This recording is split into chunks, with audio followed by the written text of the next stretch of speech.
Hello guys, সবাই কেমন আছো? আশা করি খুব ভালো আছো আর আমিও খুব ভালো আছি। তো চলো আজ বানাবো সাবুর পায়েস। সাবুগুলো ভালো করে ধুয়ে 1 ঘন্টা জলে ভিজিয়ে রেখে দিয়েছিলাম। কড়াইয়ে ঘি দিয়ে কিছু ড্রাই ফ্রুট ভালো করে নাড়াচাড়া করে ভেজে নিচ্ছি। এর মধ্যে আছে কাঠবাদাম, কাজু আর কিশমিশ। ভালো করে ভেজে নামিয়ে নিলাম।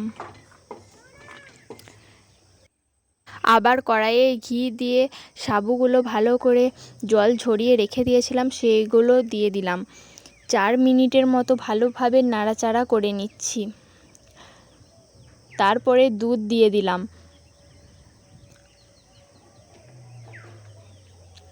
সব সময় নাড়তে হবে, না হলে ধরে যাবে। 2টো এলাচ আর 1টা তেজপাতা দিলাম। দিয়ে নাড়াচাড়া করে ড্রাই ফ্রুটগুলো দিয়ে দিলাম। এবারে বাতাসা দিলাম। বাতাসা দিলে টেস্টটা খুব ভালো হয়। দিয়ে চিনি দিলাম। চিনি দিয়ে বারবার নাড়তে থাকবো, না হলে ধরে যাবে। আমাদের হয়ে গেল সাবুর পায়েস।